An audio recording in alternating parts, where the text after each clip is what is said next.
I have one more article here regarding Kamala Harris, and this is an action article from February of this year, so February 25th. This was after she ran.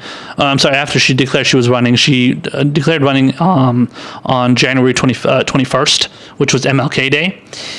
This article is from February 25th, about a month after that, where she made some comments regarding kind of her support for Israel and stuff like that.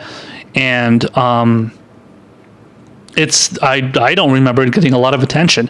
But the reason why I want to actually bring this up now is because I was watching a segment from Kyle Klinsky of Secular Talk where Kamala Harris was putting out her kind of typical shilling in favor of the, Israel and the, Israel lobby, in this case, AIPAC. And she talked about how, the reason that she supports Israel, the reason that she supports Israel is because they're a democracy and we're a democracy, and that they have our back and we have their back, blah, blah, blah. Just a bunch of the same typical bullshit. So just basically we support them because they support us, and they're not as bad as all the other countries in the Middle East, and that makes them wonderful, and blah, blah, blah. So kind of typical opportunistic bullshit that you're going to have to expect from the likes of Kamala Harris and honestly majority of the politicians out there who are opportunistic and just want to make the establishment happy. So those comments were bad. I mean, those comments were already bad. This is even worse. So this is ridiculous. The comments here are just, they blew me away. I'm sure they're going to blow you away too. So let's get into it right now here. So this article is from Mandawais. This is a publication. It describes itself as a news website devoted to covering American foreign policy in the Middle East, chiefly from a progressive Jewish perspective, and also in kind of an anti-Zionist perspective as well. And because that's how the founder describes themselves as. So check out the article here. See, so it says, Kamala Harris told AIPAC she backs Israel because of civil rights struggle in Selma 1965. So that title alone already is fucking horrible. Like, that just sounds bad. And it's going to definitely get a lot worse as we get into the details here. So let's start from the top of the article here. It says many people have analogized Palestinian conditions to the Jim Crow South. Representative Rashida Tlaib did so. So has Jimmy Carter, who grew up in the segregated South in Georgia. Alabama native Condoleezza Rice also did so. Wow, that's surprising. And just last week, Angela Davis said in Birmingham that Palestinians were an inspiration to black people in the civil rights struggle. So it's a little odd to hear Senator Kamala Harris using the segregated South as a basis for her love for Israel. That's what she did in a private discussion with the Israel lobby group AIPAC last year, saying that the famous Civil Rights March in 1965 across the Edmund Pettus Bridge in Selma, Alabama, was a guide to her to build a bridge with Israel supporters. Quote, building the coalition and building the connection between all of us to fight together. And that's on the issue of Israel. It's on the issue of so many challenges that we face as a world. Here's the context. At a town hall in Bettendorf, Iowa, yesterday, an audience member called on the presidential hopeful to release her private comments last year to AIPAC, the leading Israel lobby group.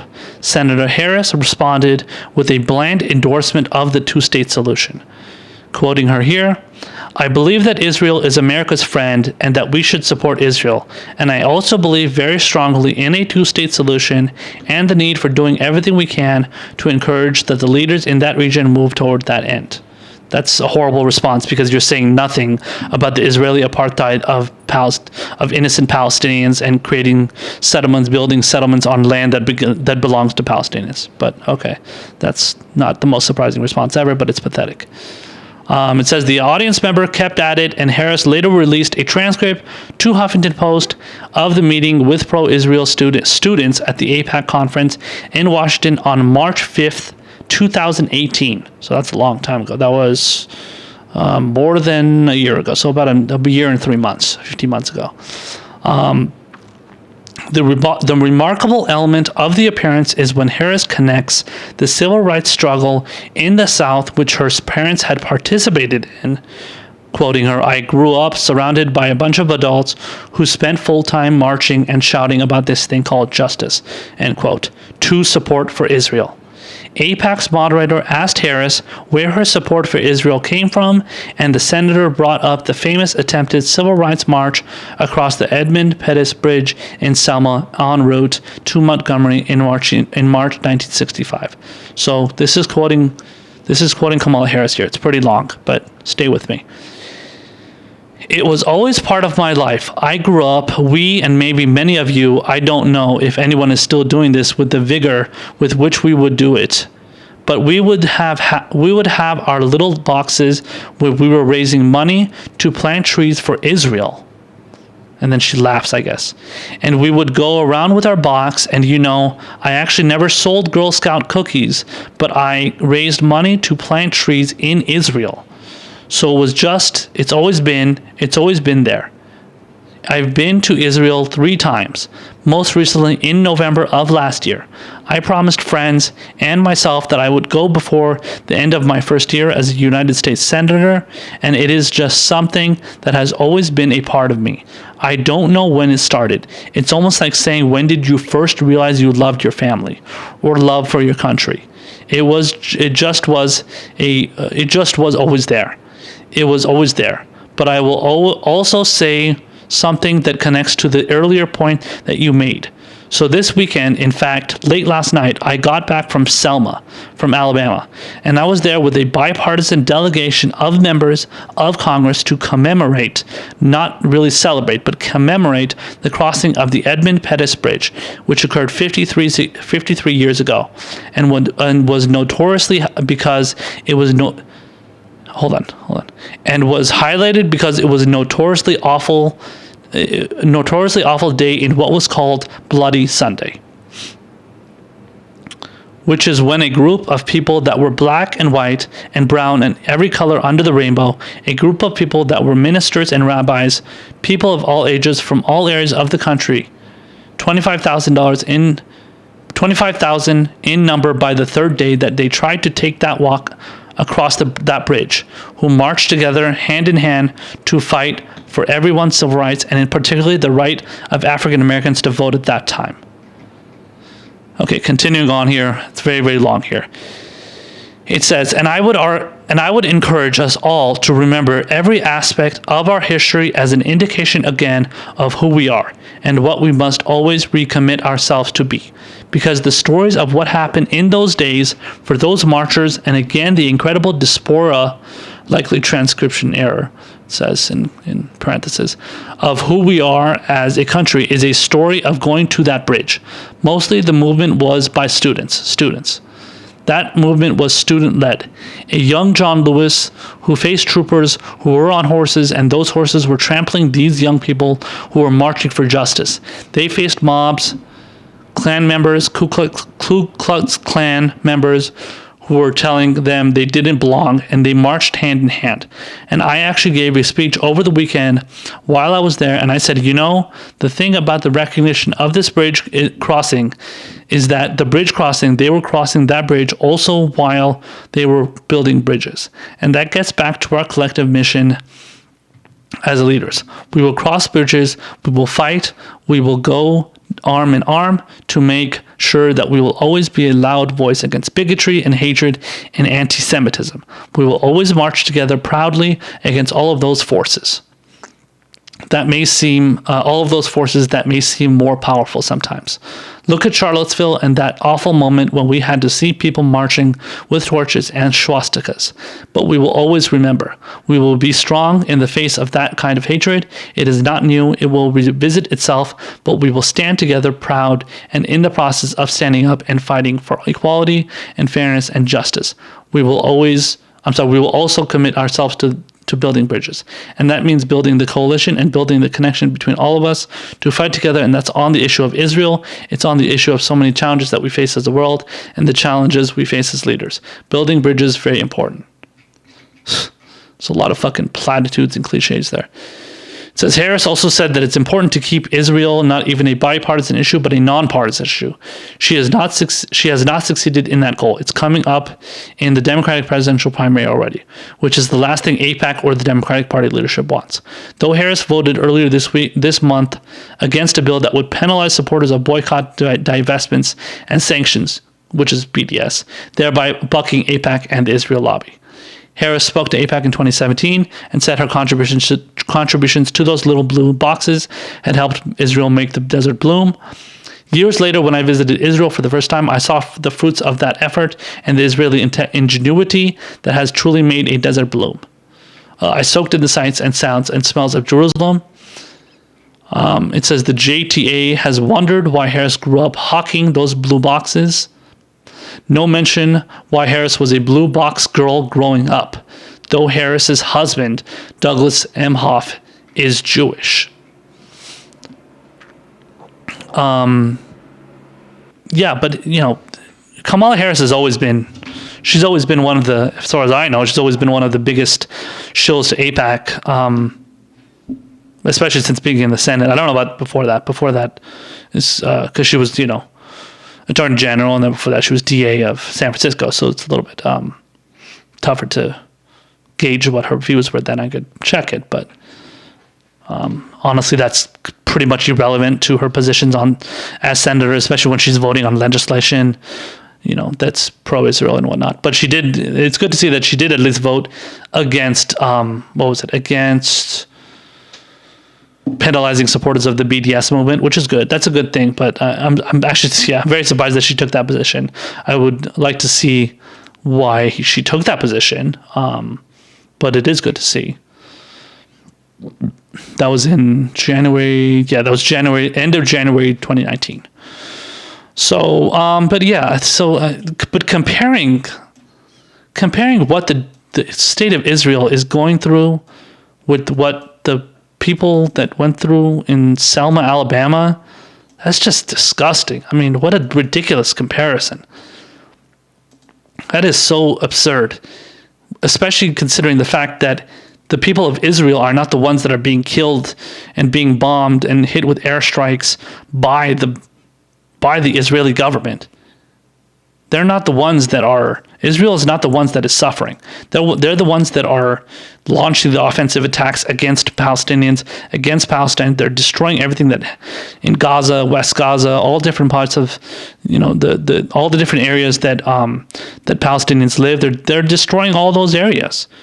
And when they're talking about, when they're talking about how they're victims, I mean, they have somebody like Kamala Harris and a lot of other politicians, completely defending them. But I don't think I've ever heard anybody make the case that they're just like the people in Selma, Alabama, who were black people. They were people of color, all these different people that were fighting for essentially democracy. They were voting for the right to, drink from the same water fountain as white people, riding on the same buses as white people, not having to be forced to sit in the back of the bus, being allowed to vote, not allowing those people to do those things. What does that have to do with Israel?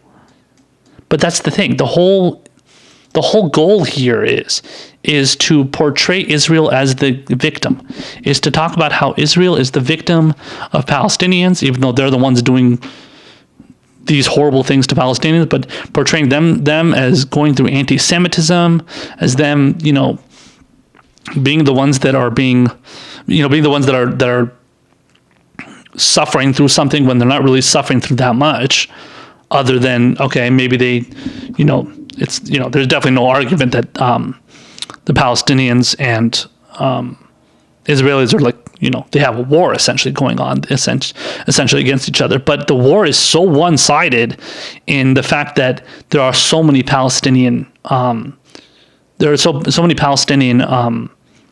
victims, and men, women, children, everybody, and it's Israel is allowed to do whatever it wants. America fully supports them. Saudi Arabia supports them, even though they're killing Arabs essentially. And yet Saudi Arabia doesn't have anything to say about what they're doing. Iran has definitely spoken out. They're always speaking out against Israel no matter what. But they've also spoken out against Israel's actions against the Palestinians and what they're doing in Gaza. And, but Kamala Harris is just a typical shill. She's a shill to the Israeli lobby. She is a shill to the establishment. And when that's what you are, you need to do what those people tell you tell you to do.